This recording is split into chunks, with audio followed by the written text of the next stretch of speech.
Assalamualaikum warahmatullahi wabarakatuh. Berjumpa kembali dengan saya, Bu Ulfa Inayati, Guru Sosiologi SMA 1 Bayi Kudus. Dalam kesempatan kali ini, Bu Ulfa akan membahas mengenai dampak positif perubahan sosial. Namun sebelumnya, karena kita masih dalam pembelajaran jarak jauh, Bu Ulfa mau pesan dulu, kalian harus tetap jaga kesehatan. Aturi 3M+1. M yang pertama yaitu harus tetap memakai masker. M yang kedua harus mencuci tangan dengan menggunakan sabun. M yang ketiga harus bisa menjaga jarak, dan ditambah satu lagi yaitu harus berolahraga dan mengkonsumsi vitamin. Salam sehat untuk kalian semua. Oke, dalam pembelajaran kali ini, tujuan dari pembelajaran kita adalah setelah mengikuti pembelajaran ini, diharapkan kalian mampu menganalisis dampak positif perubahan sosial. Oke anak-anakku, marilah kita buka pembelajaran kali ini dengan berdoa terlebih dahulu. Kita baca basmalah. Bismillahirrahmanirrahim. Oke, dampak positif perubahan sosial bisa kita jabarkan. Yang pertama ada reorganisasi, yang kedua ada efisiensi dalam kehidupan masyarakat, yang ketiga terciptanya lapangan pekerjaan baru, yang keempat kesejahteraan masyarakat meningkat, yang kelima integrasi sosial juga meningkat, kemudian yang terakhir ada transformasi politik. Satu persatu akan kita bahas. Yang pertama mulai dari reorganisasi. Apa itu reorganisasi? Reorganisasi adalah penyusunan atau penataan kembali suatu kelembagaan. Reorganisasi ini terjadi ketika nilai dan norma yang ada dalam masyarakat tidak berfungsi lagi. Akibat dari perubahan sosial, nilai-nilai dan norma-norma yang terdahulu yang tidak berfungsi lagi, ini harus diubah, harus direorganisasi, harus ditata kembali. Sehingga nilai-nilai yang lama yang tidak berfungsi diganti dengan nilai-nilai yang baru, yang sesuai dengan perkembangan zaman. Misal, dahulu kalau orang itu sakit, berobatnya adalah ke dukun. Tetapi untuk zaman sekarang itu sudah tidak berfungsi lagi. Orang kalau sakit berobatnya tentunya ke dokter.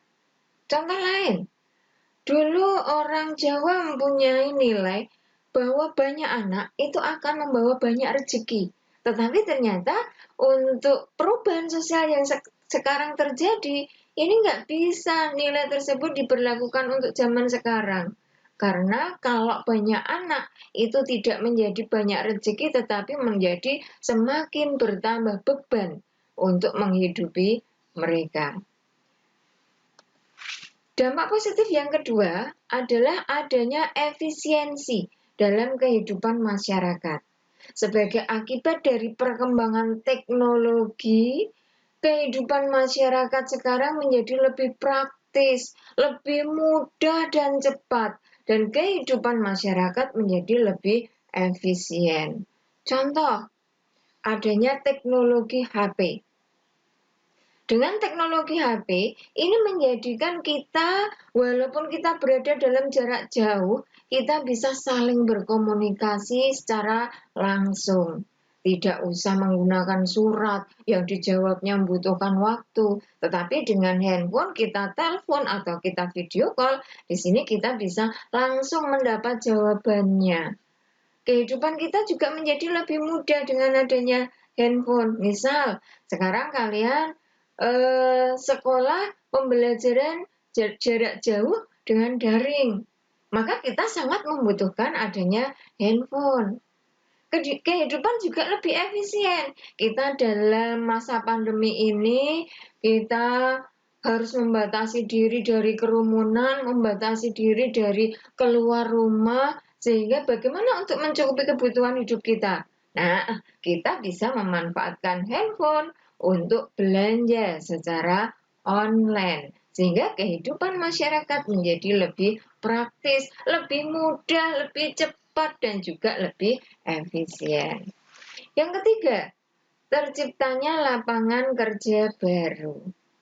Dengan semakin berkembangnya ilmu pengetahuan dan teknologi, ini akan mendorong terjadinya modernisasi.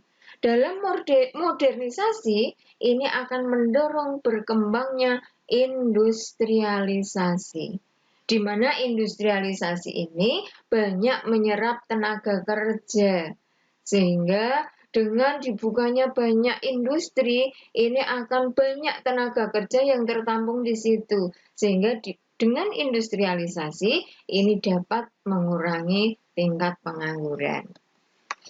Dampak yang keempat, meningkatnya kesejahteraan masyarakat. Dengan banyaknya industrialisasi tadi, ini juga membawa dampak akan meningkatnya kesejahteraan masyarakat. Kemudahan yang ditawarkan oleh teknologi ini menjadikan kebutuhan masyarakat akan lebih mudah dipenuhi. Contoh, kita punya ATM, kita punya kartu kredit, sehingga kita mudah untuk melakukan transaksi ekonomi. Kalau kita lihat di lingkungan kita, banyak sekali mall, banyak sekali pusat-pusat perbelanjaan. Di situ sudah disediakan berbagai macam kebutuhan, sehingga di sini lebih mudah untuk dijangkau oleh masyarakat. Nah, masyarakat pun ini nanti dengan kesejahteraan yang meningkat juga akan membawa dampak yang negatif tentunya. Tapi itu nanti akan kita bahas pada video yang berikutnya. Yang kelima, meningkatkan integrasi sosial. Yang dimaksud dengan integrasi sosial yaitu terciptanya persatuan dan kesatuan dalam masyarakat. Kok bisa? Perubahan sosial bisa menciptakan persatuan dan kesatuan. Contoh, adanya bencana alam. Bencana alam yang dulu pernah terjadi di Aceh, yang pernah terjadi di Yogyakarta, yang pernah terjadi di Palu, ini dapat meningkatkan solidaritas masyarakat. Karena dengan bencana tersebut, ini menggugah hati seluruh masyarakat Indonesia untuk membantu, saling membantu saudara-saudara kita yang terkena musibah. Walaupun kita tidak saling mengenal, tetapi kita mempunyai rasa untuk membantu saudara-saudara kita yang sedang terkena musibah. Sehingga otomatis solidaritas masyarakat kita menjadi semakin meningkat. Integrasi dalam perubahan sosial ini juga dapat ditunjukkan dengan proses akulturasi dan asimilasi. Nah, asimilasi dan akulturasi kemarin pada video sebelumnya Bu Upa sudah pernah menjelaskan. Proses akulturasi dan asimilasi ini menunjukkan adanya integrasi karena ada dua masyarakat yang berbeda kebudayaan, mereka itu bisa hidup berdampingan, bisa melebur menjadi satu sehingga tercipta suatu keseimbangan dalam masyarakat. Terciptalah integrasi sosial. Kemudian yang keenam, adanya transformasi politik. Transformasi politik ini bisa kita lihat perubahan sosial dalam bentuk revolusi yang pernah terjadi di Indonesia pada tahun 1998, yaitu dengan jatuhnya pemerintahan Orde Baru.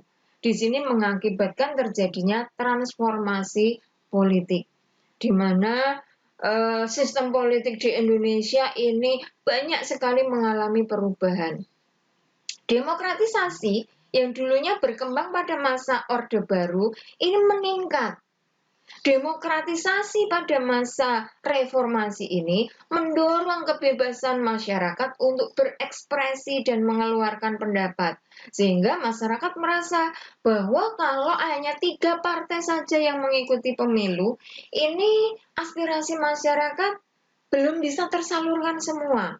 Sehingga akhirnya Ketika masa reformasi bisa kita lihat jumlah partai-partai politik yang ikut dalam pemilu ini sangat banyak. Dulu pernah ada sampai 48 partai politik. Yang terakhir tahun 2019 ketika pemilihan presiden, di sini juga ada 14 partai politik yang mengikuti pemilu. Ternyata tidak hanya itu saja. Dengan jatuhnya pemerintahan Orde Baru ini juga ada perubahan dalam perpolitikan di Indonesia.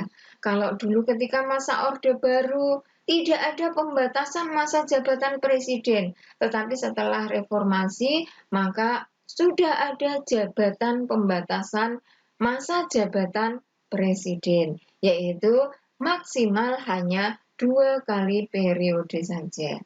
Itu salah satu contoh dari adanya transformasi politik yang diakibatkan dari adanya perubahan sosial. Nah, demikianlah anak-anakku semua untuk dampak perubahan sosial yang positif. Nah, untuk dampak negatifnya silahkan kalian lihat video Bu Ulfah yang berikutnya. Terima kasih atas perhatian kalian. Wassalamualaikum warahmatullahi wabarakatuh.